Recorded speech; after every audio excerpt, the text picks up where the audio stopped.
Muli po isang magandang umaga at pagbati mula sa mga kapatiran sa Moonwalk Community Bible Church. At ngayong umaga po ay nais ko magdala ng mensahe na sana ay maging paalala sa bawat isa sa atin. Magandang awitin yung inawit natin as a reminder para sa individually and even as a church yung kahalagahan ng salita ng Diyos na siyang manaig at manguna at siyang maging palaging sentro ng ating panambahan. At dahil dito rin, ang salita ng Diyos ay kapupulutan natin di lamang ng aral, kundi mga paalaala. Tulad kaninang Sunday School na pag-aralan natin yung patungkol sa duty natin bilang mga manampalataya sa church, sa bawat isa sa atin, ang pag-cultivate nitong virtue ng patience. Pero nakita natin yung konteksto kanina. Gusto ko lang siguro may connection naman to sa ating pag-aaral ngayon na yung konteksto palagi rin ng paglago ng bawat Kristiyano ay hindi po individualistic o labas sa iglesia. Dahil ang means po palagi ng sanctification ng Diyos, paglago ng bawat Kristiyano ay nakasentro po sa body or sa body life ng church. There is this covenant community. Ito yung inordain ng Diyos na kaparaanan upang lumago ang bawat isang mananampalataya sa ating lakad sa harapan ng Diyos. At sa ating lakad bilang mga mananampalataya, tayo'y makakasagap ng maraming mga hamon, kasalanan sa ating mga sarili, pakikitungo sa kapwa mananampalataya within the church. Kaya nais kong dalhin itong mensahe ngayong umaga na may kinalaman dito sa bagay na ito na paalaala sa atin. Itong aklat ng Hebrews ay malalaman natin na ito'y sinulat ng author para sa mga grupo ng mga Kristiyanong Hudyo na kung saan nalalagay sa alanganin o hindi naman alanganin pero parang gano'n na rin, may threat sa kanilang pananampalataya at pananatili sa Diyos dahil sa mga pag-uusig, dahil sa mga kabigatan na kanilang sariling mga kapwa Hudyo na hindi sumusunod o hindi umaayon sa salita ng Diyos, na pilit kumbaga pinapabalik sila doon sa dati nilang gawi, na sila'y tumalikod kay Jesus, tumalikod sa lakad ng pagiging tagasunod ni Jesus. At meron din sa kabilang dako yung political system nila na kung saan sila ay under sa Roman government at the time, at merong pag-uusig, not necessarily sa kanilang relihiyon, but alam natin na ang pananaw ng Romans noon ay is that Caesar is Lord. Ang Panginoon ay tanging Panginoon lang na ikaw ay pwedeng sambahin o ikaw ay magiging ialay ang inyong loyalty at allegiance ay walang iba kundi si Caesar. Pero alam natin na sinabi ni Pablo na there is no other Lord than Christ. Ito yung isang tanda ng mga Kristiyano, especially noon, na maaari nilang itong bigkasin, hindi lamang mabigkas sa kanilang bibig, kundi maipamuhay nila na tunay nga, there is no Lord but Christ. Caesar is not Lord but Christ. Pero, kung gagawin mo yon, mayroong mga kapalit, mayroong consequence yun. Either mahihirapan ka sa buhay mo, mawawala yung citizenship mo siguro as a Rome, mga privileges mo, to the point na meron talagang pag-uusig na ikaw ay mauuwi sa wala. At worse, mauuwi sa pagkawala ng buhay mo rin. So they are pressured on every side mula sa sarili nilang bayan ng mga Hudyo at ganun din sa labas ng kanilang bayan mismo. And ang tendency nitong mga mananampalatayang ito na sumuko, ang recourse ng buhay nila is, kumbaga, hitting two birds with one stone, pagtalikod kay Jesus. Sa pagtalikod natin kay Jesus, safe tayo sa mga Romano at safe din tayo sa ating mga kababayan. So, gawin nating isahan. And that's why the encouragement nitong writer ng Hebrews is very profound. Kasi magsimula pa lang doon sa simulang kabanata ng Hebrews 1, pinaalala na kagad ng writer ng Hebrews ang supremacy ni Jesus above all. Na sa katanyagan ni Jesus, even yung inyong history as mga Hudyo, even lahat ng mga kapangyarihan na hindi natin nakikita, mas mataas si Jesus. whether it's angelic powers and beings, ang mga anghel, mas mataas na uri kung tutuusin at sa kapangyarihan kaysa sa mga tao. And even yung sistema ng religion nila noon, the Aaronic priesthood ng mga Hudyo, sinasabi ng writer, huwag niyong tingnan yan. Instead, sa Hebrews 12, fix your eyes upon Jesus, the author and the finisher and the perfecter of your faith.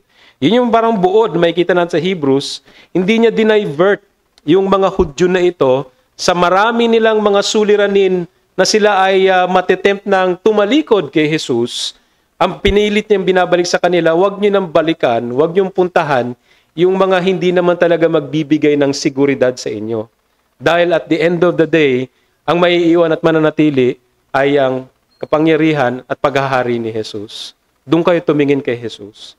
So, ngayong umaga, nais kong tingnan natin itong portion na ito. It's a reminder, again, para sa atin bilang isang iglesia, para sa inyo bilang isang iglesia, na meron kayong duty sa bawat isa. As much as we enjoy fellowship, as much as we enjoy yung ating communion together as believers, masaya tayo, may kagalakan, meron tayong kalayaan na magsamba tuwing linggo, mag-fellowship, mag-break bread, may prayer meetings, may duty rin tayo na pangalagaan yung ating kabanalan at ating kalagayan sa mga kaluluwa natin, especially with regard sa ating mga kasalanan na natitira pa. So ito yung reminder, this is a sobering brotherly duty natin bilang mga manampalataya na ganun din yung naging hango dito sa mga salita, mga talata na binigay nung writer para sa mga Hudyo na mga manampalataya nung time na yon. So, ito yung dali natin at silipin natin sa oras na ito. Hebrews chapter 3 verse 12 to 13. Hebrews 3 verse 12 to 13, sabi rito, basahin ko from the New American Standard, sabi dyan, "Take care, brethren, that there not be in any of you an evil, unbelieving heart that falls away from the living God, but encourage one another day after day, as long as it's still called today, so that none of you will be hardened by the deceitfulness of sin." Manalangin tayong saglit at hilingin ang tulong ng Diyos. Panginoon, muli lumalapit kami at nagsusumamo sa inyong biyaya na sa aming kahinaan, karupukan ng aming puso't isipan, nawa maiwaksi namin ang mga bagay na maaring kami ay hindi makapag-focus sa inyong salita. Itono niyo po ang aming mga puso na umayon sa inyong kalooban, ang aming mga kaisipan, mula sa mga alalahanin ng mundo, maaaring mang ng bukas, kundi ang oras na ito ay mailaan namin ng buong buo ang aming puso't diwa sa gawain na ito. Pagpalain niyo kami ng inyong presensya at ang banal na Espiritu siyang kumilos ng malaya at makapangyarihan upang kami pagkalooban ng biyaya ng unawa at paglapat ng mga katotohanan na ito, maging kaligtasan sa mga wala pa sa inyo. Sa ngalan ni Kristo Jesus. Amen. Ito binasa po natin, may konteksto to bago natin sunggaban yung mga passage at mga instructions dito. Ang konteksto na kailangan natin i-consider is yung writer mismo, yung author, patuloy siya nagbibigay ng encouragement sa kanila at mga warning dahil sa kanilang discouragement na nararanasan bilang mga manampalataya. At ang binigay niyang reminder sa kanila is yung example ng kanilang mga ninuno, mga naunang mga Hudyo sa kanila. How their forefathers, dun sa ilang, na sila ay nagrebelde sa Diyos. Ang katangian nila noon was that of complaining palagi sa Diyos. Ang katangian nila is that of distrust sa Diyos. Hindi pagtitiwala. Yung kanilang constant na pag-grumble, yung kanilang pagreklamo sa Diyos at pagre-rebelde ay na-highlight dito ng author. No?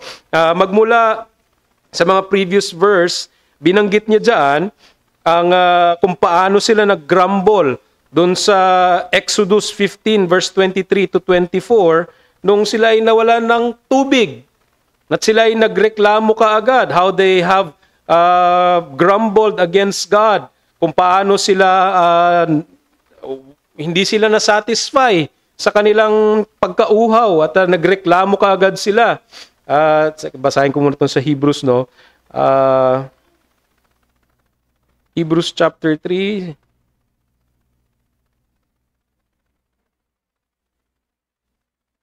Actually, sa chapter 2, makikita natin yung pagsabi nito nung writer sa kanila. They grumbled sa Diyos at maging sa Israelites noon nung sila'y naggutom sa wilderness. Exodus chapter 16, verse 2 to 3. At ang madalas silang sinasabi, mas mabuti pa doon sa Ehipto. Kasi doon, mas masarap yung pagkain. Dito, papatayin mo kami ng gutom. They grumbled kaagad. And they grumbled, they complained. Doon sa pagpasok nila mismo kay Moses, nagpadala si Moses ng mga espiya papasok ng Jericho o sa Canaan mismo, na kasama doon si Joshua at si Caleb. At yung report na dumating is out of 12, 2 lang yung magandang balita, the rest, 10, negative, bad news. At dahil doon, reklamo na naman sila. Dinala mo na naman kami dito para mamatay. Hindi pa ba, ang sabi nga doon sa Numbers 14:1 to 2, parang pagkasabi doon ng mga Hudyo was that, kulang ba ang mga libingan doon sa Egypt? Kaya dito mo kami siguro dinala. Kasi dito malawak, mass grave kung baga.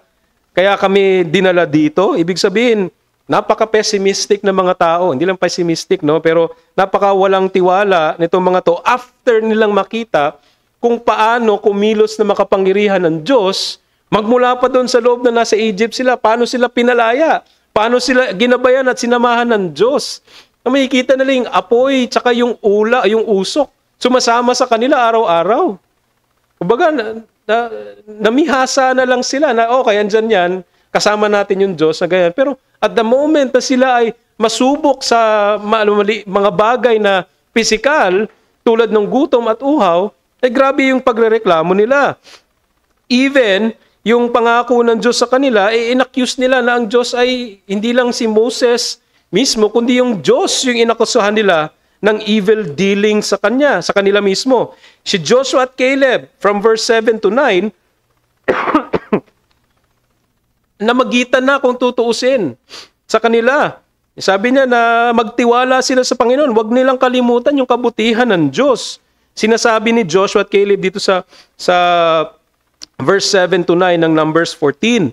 Pero tingnan niyo yung sinagot ng mga tao sa verse 10 ng Numbers 14, yung galit nila. They rejected violently, no, to the point na gusto nila pati sila Joshua na namamagitan, nagpapaalala sa kanila ng katapatan at kabutihan ng Diyos, pati sila mismo ngayon nanganganib na baka patayin itong mga taong to. And that's the kind of people, ng mga forefathers, meron tong mga Hudyo na ini-encourage ng writer. Na wag niyo kalimutan, ganito yung ginawa ng mga ninuno nyo noon. After nilang makita yung makapangyarihang kamay ng Diyos sa kaligtasan sa kanila. So may relevance yun mga kapatid, kasi ganito rin yung nangyayari dito sa context ng pagsulat ng writer sa mga Jewish Christians na ito. They have received hindi lang yung pangako They've received Christ mismo. Dumating na yung pangako ng mga oras na to. And yet, yung kanilang unbelief at yung kanilang pag-aagam-agam sa Diyos, sa kanyang katapatan, kahit na dumating na yung pinangako niya, magmula pa noon, nandoon pa rin, tumataas. So that's why it's a worthy reminder para sa kanila. Kaya nga ang highlight ng history nila ng mga Hudyo na ninanarrate ng writer, nagsalita ang Diyos, nag-utos ang Diyos, nangako ang Diyos. At nang marinig nila yun, they heard Him. Narinig nila yung mga pangako ng Diyos. Narinig nila yung mga kabutihan ng Diyos. Nakita nila yung kamay ng Diyos for 40 years even dun sa wilderness. Kung paano sila inalagaan, hindi sila naggutuman. And they still hardened yung kanilang mga puso sa katigasan at sa kanilang lack of faith. At hindi lang yun, pinrovoke nila yung Diyos sa kanilang pagre-rebelde. At dahil doon, hinusgahan sila ng Diyos. Sinintensan sila ng Diyos. That's why, nung dumating yung time na sila ay papasok na sa lupang pangako, sinabi ng Diyos, walang ni isa dito except Joshua and Caleb ang makakapasok. Even si Moses ang makakapasok sa lupang pangako. All of those na lumabas sa Ehipto nung time na yon ay nandito ay walang makakapasok except for these new generations na nagmula sa wilderness. Yun yung sentensya nando sa kanila in their unbelief. So yung context, yung teksto ng ating pag-aaral, actually nakasandwich ito. Kasi pagkatapos ng verse 13 na binasa natin, pagdating mo ng verse 14 hanggang 19, same yung sinabi ng Diyos. Ito yung history ng Israel, verse 6 to 11, biglang may 12 to 13, may encouragement sa kanila, may reminder itong pag-aaralan natin. At pagdating ng verse 14 to 19, the same yung sinabi ng Diyos, paalala sa kanila. At this is part of the general exhortation na binibigay ng writer sa mga Hudyo na to hold fast, huwag bumitaw. Manatili sa Diyos, sa inyong hope, sa inyong assurance, hanggang sa huli, kung kayo ay na kay Jesus. Hindi po ito, ang buhay ng Kristiyano ay parang, ang famous na statement is, let go and let God. No? Isa pong kasinungalingan yon. No, bagaman ang katotohanan na ang Diyos ay siyang nagpe-preserve hanggang sa huli, sa kanyang mga tao, sila'y mananatili, sila'y tunay na tao ng Diyos, may kaparaanan ng Diyos din. Ang kaparaanan ng Diyos, tayo ay mag-exercise ng due diligence natin na tayo ay manatili sa Kanya, to abide in Him. Ang kakayanan ng Kristiyano para mangyari ito ay nasa Diyos din. That's why, whether we, for us to, the will and to do ay nasa Diyos. Kaya ang papuri lahat ay nasa Diyos. Pero ang kumikilos at gumagawa, tayo gumagawa. So, isa sa mga misteryo na makikita natin sa scriptures. Now, the same thing ang ina-apply dito sa encouragement at in fact warning. Despite sa mga warning, mga example na binigay ng writer dito sa kanila, ipuntahan natin tong warning na sinabi rito. Verse 12, yung salita mismo na ginamit dyan, to take care, see to it, brethren. Yung sabi dyan, verse 12, no, sa New American Standard, take care, brethren. Yung word dyan na take care, literally, sa original, is may kinalaman sa salitang to see. Okay? To look or to see. But generally, basically, ang ibig sabihin, see to it. Siguraduhin ninyo. So that's a command na binibigay niya at duty na pinapataw sa kanila. Sinong sila? Sila na mga manampalataya na magkakasama. Apparently sa isang church o sa isang grupo tulad nito. You have itong duty na ito. You are to see to it, to make sure, kumbaga, that no one among you, among your ranks, will be or is in spiritual danger. So mga kapatid, bagaman yung pastor ninyo merong mandate as overseer to make sure na lahat kayong miyembro ng iglesyang ito is not in spiritual danger, wag niyong iaasa lang ay gawain ni pastor yan. Kaya nga may oversight tayo, may oversight meeting. Mga kapatid, tung utos na ito ay hindi sa pastor lang. Sa bawat isang miyembro ito. You are accountable to each other. Yung covenant ninyo, yung tipan ng pagsapi ninyo, that entails mutual care and edification. Hindi lang kayo sumapi or umanib sa iglesyang ito para kumabig ng benepisyo. May inaasahan din sa inyo. And part of that is this. You are to see to it, to make sure sa inyo, in your midst, that there is no one in spiritual danger. At sa kontekstong yan, pagbabantay, pagwawatch, pag-make sure, it is done with love and care. Hindi lang bastang nangingialam para lang makita, bantayan ko kaya si ganito, no? Para masumbong nga kay pastor. Hindi po ganun yung attitude or para makita, sabi sa iyo di ba? Yung ano na yan that's malicious and that's unloving. That's self-righteous. Ang goal natin, bakit natin gagawin ito, inuutos ito, is out of love and care towards one another. Bakit? Ang nagbuklod sa atin, hindi naman yung mga kagustuhan at yung mga particular na mga hobby natin. Pagbubuklod natin ay kay Jesus. Out of His love for His church. And the love of God, the love of Christ is shed abroad in our hearts. And it should compel us to love one another. At isang pagpapakita ng pagmamahal natin, hindi lang sa pagiging patient, tulad kanina, but in watching over each other. We are to devote ourselves sa bagay na yan. We are to involve ourselves. Faithful, we are to be faithful and loving watchers and keeper of the brethren. Sana hindi tayo tulad ni Cain nung tinanong siya ng Diyos kung nasan yung kapatid niya. At sa sinabi niya, am I my brother's keeper? Ang sagot, yes. You are your brother's keeper. You are keepers of each other dito sa iglesyang ito. And Paul describes itong fellowship na ito ng mga manampalataya, especially in the context of a body. Romans 12:4, na kumbaga ito ang katawan na ito, you are to serve, love, prefer, support, devote yourselves toward one another. In-emphasize dito yung identity, yung character ng church, na hindi lang ito parang institusyon or organisasyon na kung saan parang in and out ka lang dito.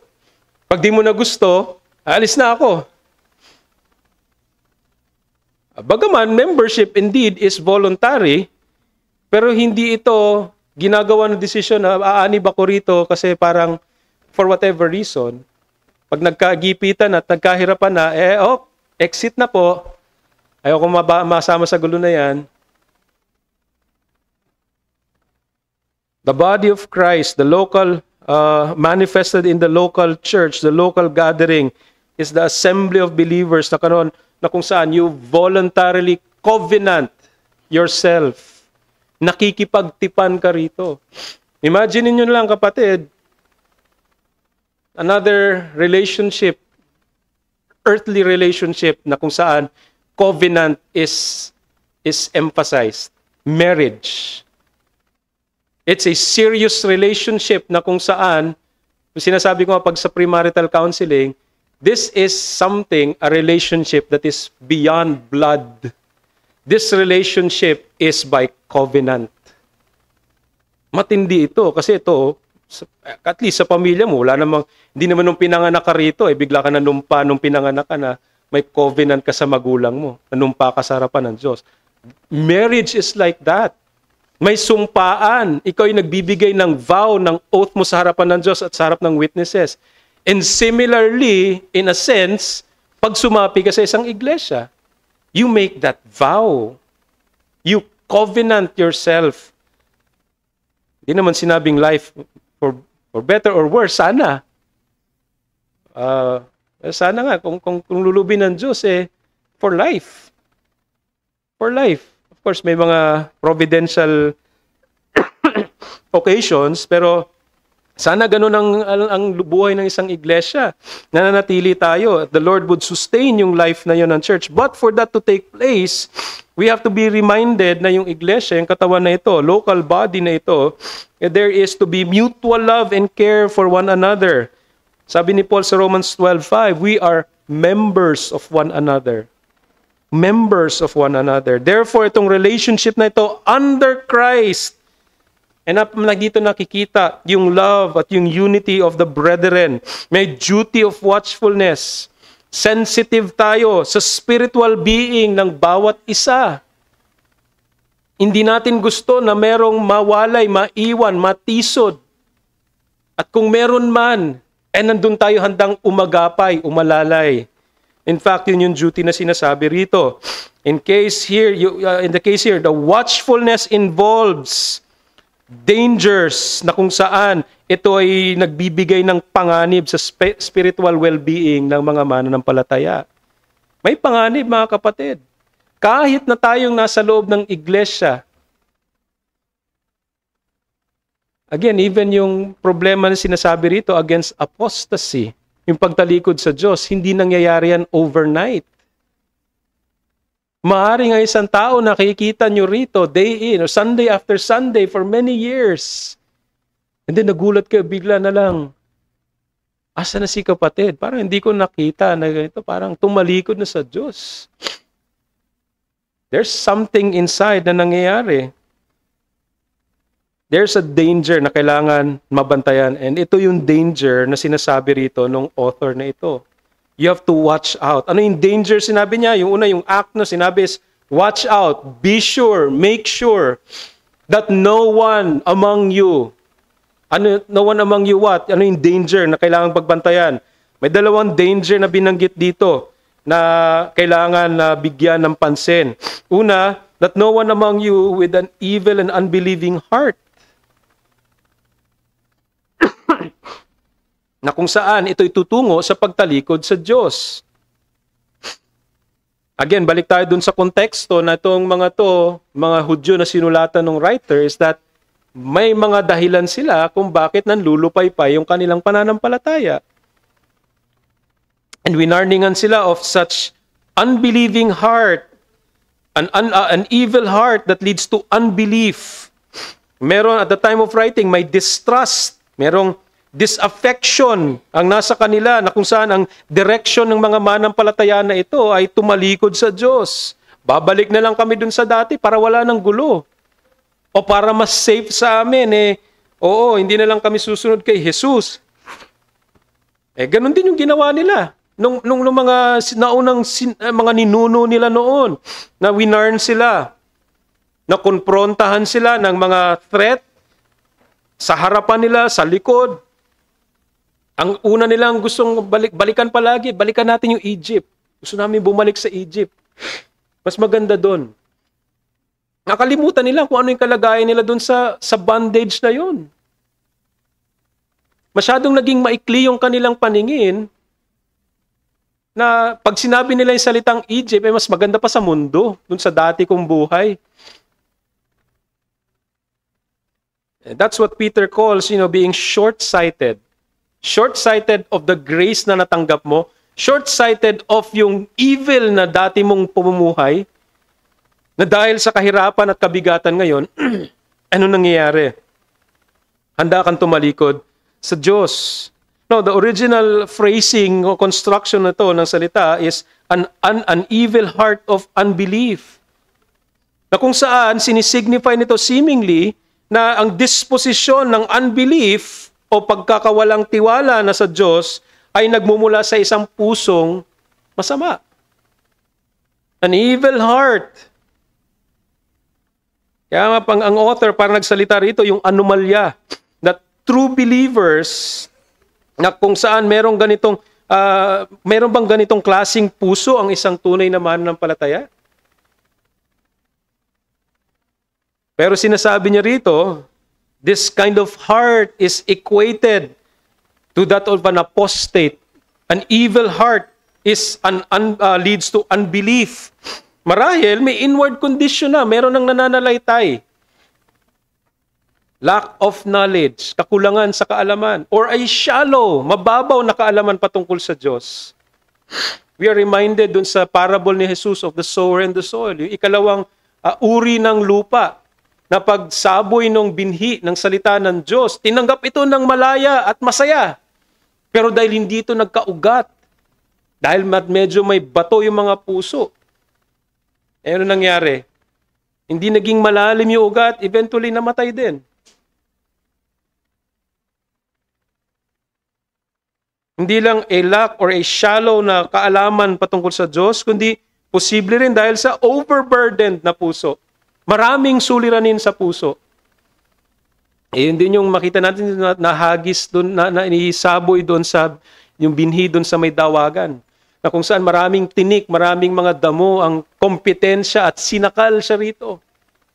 Marami ng kabigatan sa puso. The deceitfulness of riches, of wealth.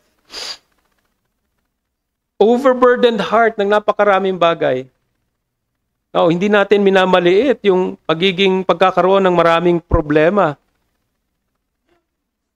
And if you think about it, in scriptures, isa sa mga maiisip niyo talaga palagi, outside the Lord Jesus Christ, na taong, kumbaga masabi mo, kung in our terms ngayon, sumalo ng lahat ng kamalasan, ay maiisip niyo agad si Job, I believe. Sa isang araw ay nawala sa kanya lahat. And then so, sa mga sumunod na eksena ay yung sarili niyang kalusugan. Nang tanging meron siyang hawak ay yung basag na paso at yung mga abo na kung saan siya nakahiga. Kung meron mang may dahilan upang tumalikod, humanly speaking, si Job yun. In fact, yun yung temptation ng asawa niya. Will you maintain your integrity before God? Curse God and die, Job. Curse God and die. But Job said, ang sabi ni Job, you speak like those foolish women. You speak like a fool. Shall we only receive good from God and not evil? The Lord gives and the Lord takes. Blessed be the name of the Lord. In all this, Job did not sin with his mouth. Pero makita mo yung response ni Job sa bagay na sa affliction na meron siya. It could overburden the heart, and we see later on that it did kay Job. Pero isang reason yan, an overburdened heart sa napakaraming suliranin. Or even worse, sin mismo. Sin. Marami nang tumalikod sa Diyos dahil sa pag-ibig sa kasalanan. Pag-ibig sa kasalanan. At itong mga bagay na to and many more will ultimately cause someone to begin to think less of God. Bumababaw na yung tingin sa Diyos na tumutungo sa hindi pagtiwala sa Kanya or even worse, pagkakaroon ng malis sa pag-isip sa Diyos na ang Diyos ay hindi naman pala talaga. Napatunayan ko na hindi pala talaga. Where did that start? An evil, unbelieving heart. Dito pinagwa-warning nitong writer ang mga Hudyo na kanyang ina-address. Be careful, be watchful, make sure na wala sa inyo ng may ganitong klaseng puso. Mga kapatid, paano nyo gagawin yun? Iisa-isahin nyo ba ang bawat isa dito? Kapatid, good morning. Okay pa ba ang puso natin? Hindi ganun, syempre. But this is in the context na kayo ay nabubuhay in communion and fellowship. The more you stay together, the more you know bawat isa. Lalo na kung nag-uusap kayo.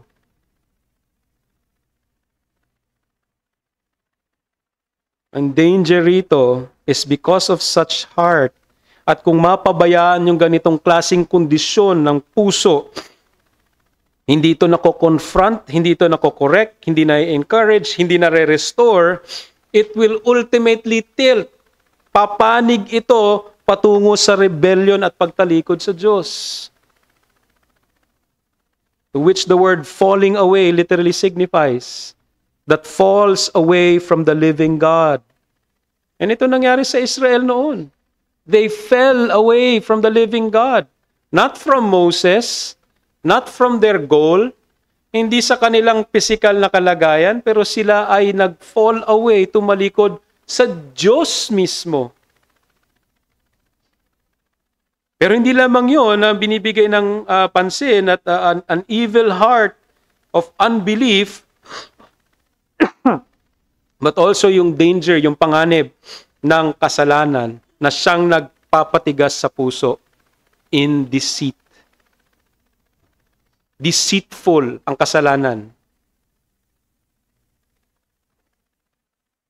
The primary root of an evil and unbelieving heart is a distrust na kung saan ito'y nagmumula sa bukal ng kung tayo ay maniniwala sa kasinungalingan ng kasalanan.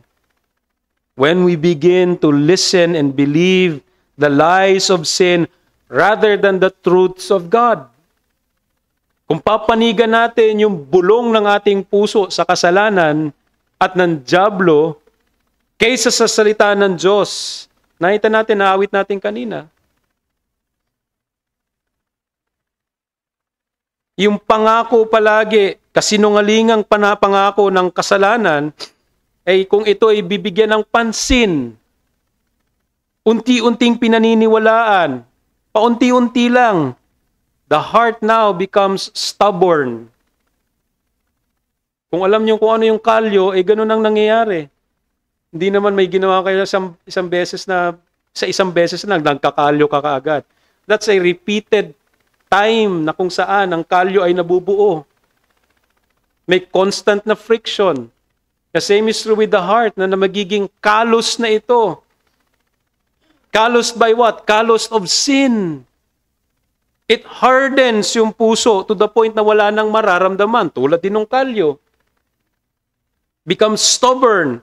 And hindi lang nagiging matigas ang puso, but then it ultimately resists easily yung Diyos, yung salita niya.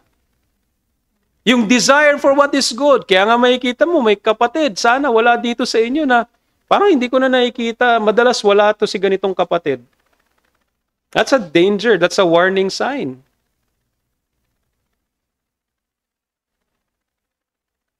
Mas madaling i-resist. Kumbaga, hindi ko kailangan pag-isipan ng malalim. Kumbaga, mas nasanay na yung puso ko ng ganito na parang, worship service, okay lang, maintindihan naman nila yan na ganito, ganyan.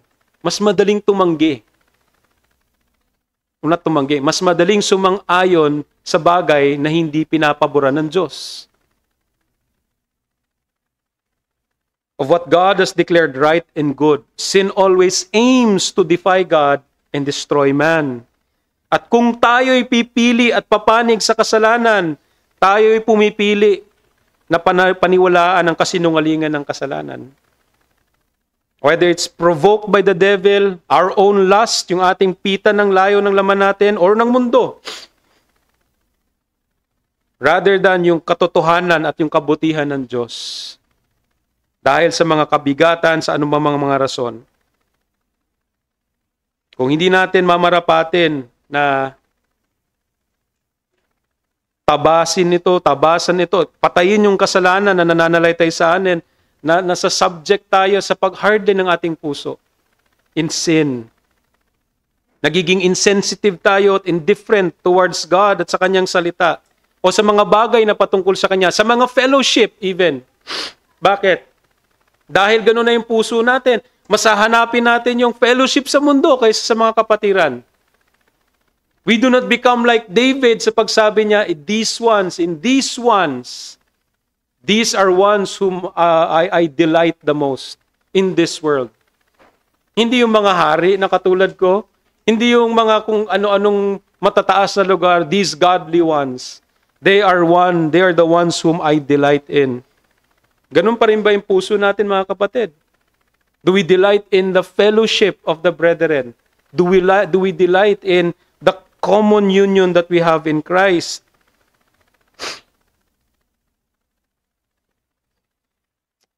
Ang danger nito, dahil sa katigasan at pagpapatigas ng puso, na imbis tugunan natin ito ng decisively,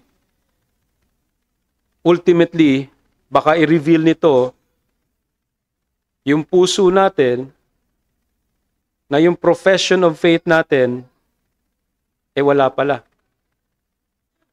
Wala palang halaga. Ultimately, pagpapakita that one is a false convert. Yan yung pinaka-danger na iniiwas dito. Kaya nga, it is vital, it is important, individually as believers, nabantayan natin yung sarili nating kalagayan. It is just important na ganun din sa kapwa natin manampalataya sa church. Kapwa natin miyembro sa church, of our own heart. Sin hardens our hearts. Tingnan niyo yung indictment ni Paul dun sa Romans 1. In fact, judgment na ng Diyos. Yung language ng mga kapatid nakakatakot. Because what? Yung judgment ng Diyos is equated dun sa giving up. Giving them over. Because of the stubbornness, because of their rebellion, because of their heart, na ito ang gusto ng puso nila. God gave them over to a depraved mind. And that in itself is a judgment. In fact, ang hinighlight doon is what? Sexual perversion. Sexual perversion. To be clear, perversion ng gender.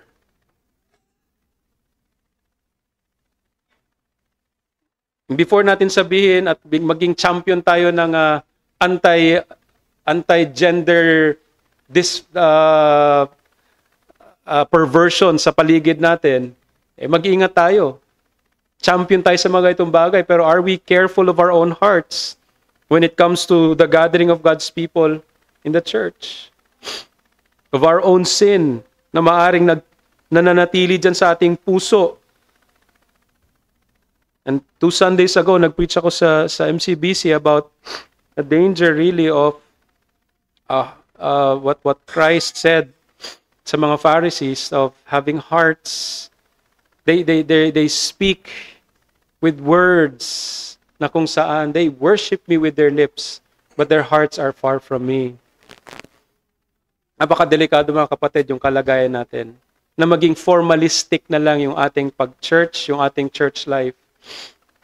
As if every Sunday, nakaprogram na lang sa atin. And yet, come Monday hanggang Saturday, hindi natin nakikita yung pag-restrain, hindi natin nakikita yung kahalagahan ng salita ng Diyos sa pamumuhay natin. Much more mga kapatid, if we're given this duty at every Sunday lang tayo nagkikita, how can we do this? Unless magkasama kayo sa bahay. Pero if not, every Sunday lang or prayer meetings tayo nagkikita-kita, how can we do this? Kasi ang exhortation dito na susunod, ito yung remedy. But, encourage one another, not Sunday after Sunday, but day after day. As long as it is called today, so that none of you will be hardened by the deceitfulness of sin. Ang remedy para hindi ma-harden yung puso sa kasalanan is to encourage. Paghihikayat sa bawat isa. Not every Sunday lang, but day to day, as it is called today. Ibig sabihin lang, as I believe it is, every opportunity na mabigay sa atin to give encouragement, to do this duty, gawin natin. This is an express duty na kung saan ang contrast nito yung pagiging careless at indifferent sa ating mga kapatid. Kung kayo, members kayo ng church na ito, hindi lang sapat na kilala nyo yung bawat isa sa mukha, sa pangalan, sa nakatira, ano yung cellphone number, but do you know their cares? Ano yung mga pasanin itong mga kapatid na ito? Not everything, but at least something that you can pray for. Anong dinadanas sa kabigatan ng kapatid na to? Again, pwedeng sabing excuse, alam ko, sa mga pastor lang din yan kasi sila'y nag-o-oversight, nag-o-oversee. So baka may mga bagay na hindi ko kailangan malaman. Wag, kapatid. We are called to do this, but at least, alamin ninyo anong kalagayan ng kapatid na ito. Sa bahay nila, sa trabaho, at least. Mangyayari lamang yan kung nag-uusap kayo. Kung hindi kayo nag-uusap, pag Sunday, mira na nga lang magkita, hindi pa nag-uusap. Pag-usapan niyo pa, politika, di yari. Pareho kayo na-provoke sa galit. Sige kapatid, pag-pray na lang natin yung bawat isa. Ano yung pag-uusapan natin? That's very surface level. Ano yung mga pinagdadaanan ko? Hindi nyo kailangan maging in detail. Ano yung mga kabigatan ko na nakikita ko? And that entails pagiging honest, mga kapatid. Sa iyong kapatid.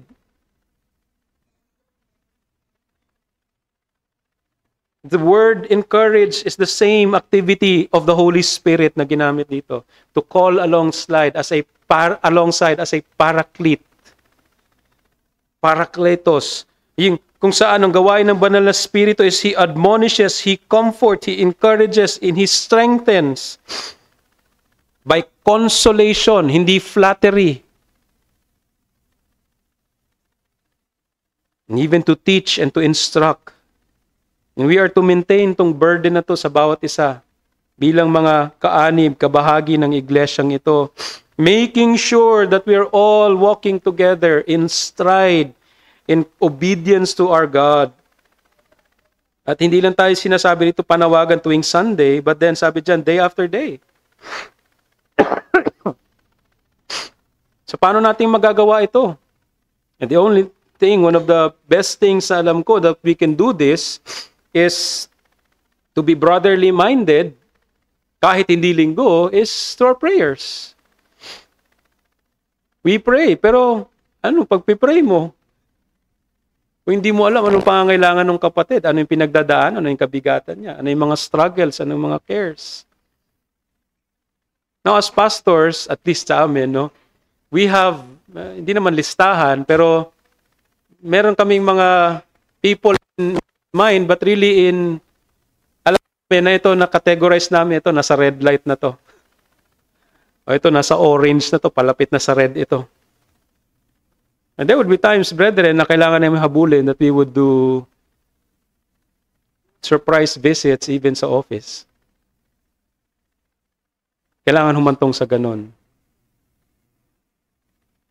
And there would be times na hindi mo alam, parang ang taas ng radar eh. Parang wala doon.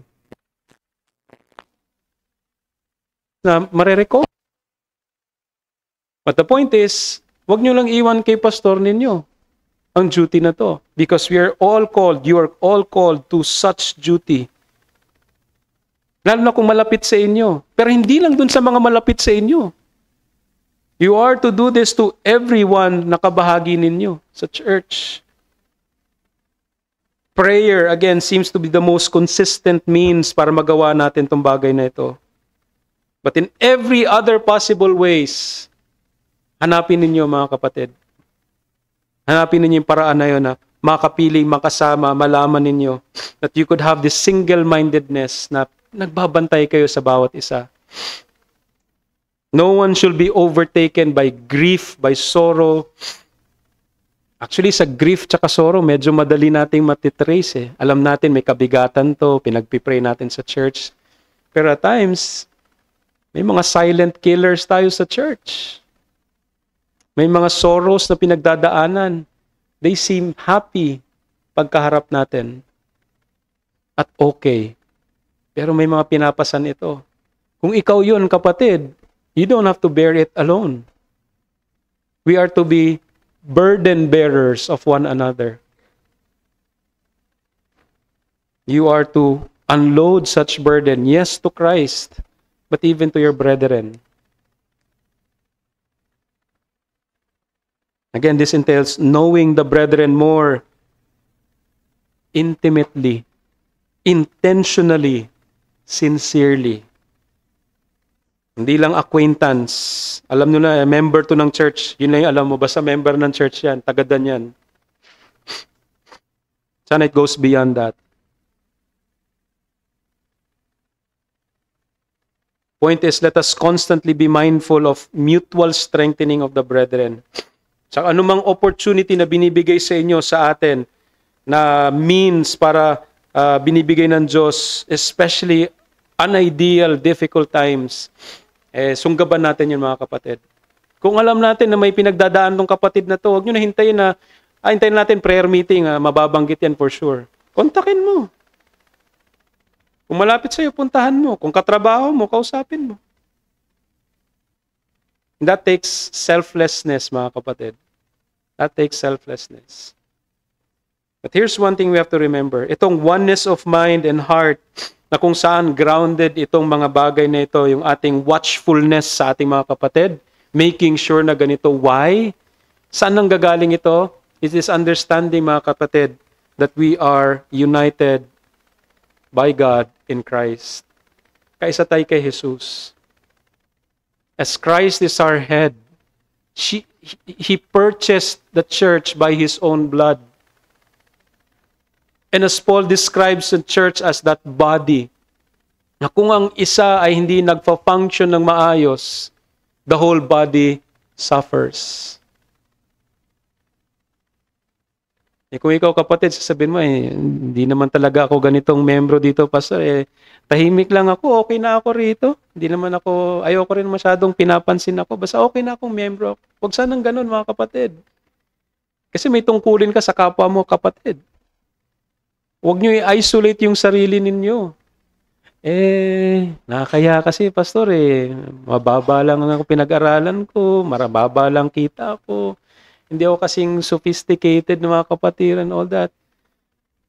Hindi yan ang composition ng church. Walang distinction, walang church na pang mayaman, walang church na pang English lang, walang church na We are all united. Ang common union natin is Christ. And therefore, mag-thrive tayo doon. At yung union natin kay Christ, all the more should strengthen, encourage us na ito kapatid to. This is blood bought by Christ. Hindi lang to mere feelings. Nakawawa naman si kapatid. Sige, tulungan natin. Hindi. The context is our union with Christ. If you're united in Christ, you are all united in Christ, you're united to one another. One suffers, the body suffers.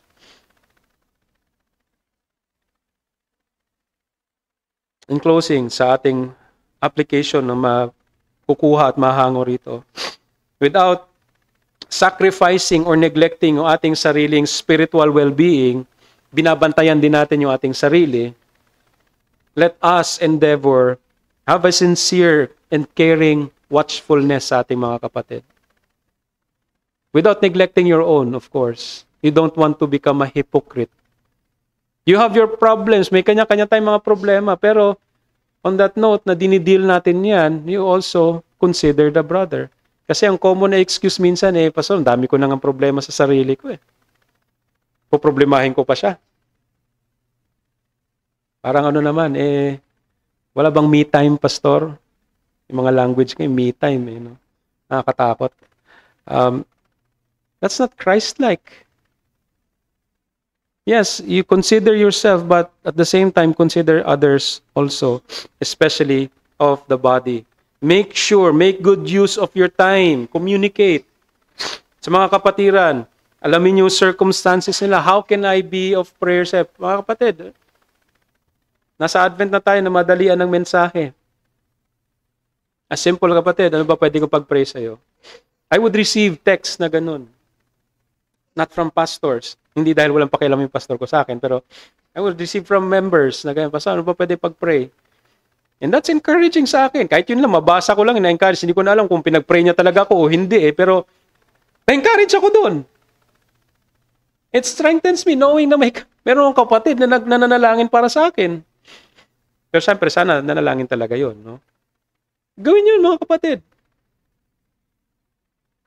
Find means, maraming paraan that you can be a paraclete, an encouragement, fellow yoke bearer, especially sa mga downcast at heavy-hearted. Be careful sa deceitfulness ng kasalanan. Be careful of sin overall. Especially yung nature ng kasalanan na dinescribe dito, that it hardens the heart.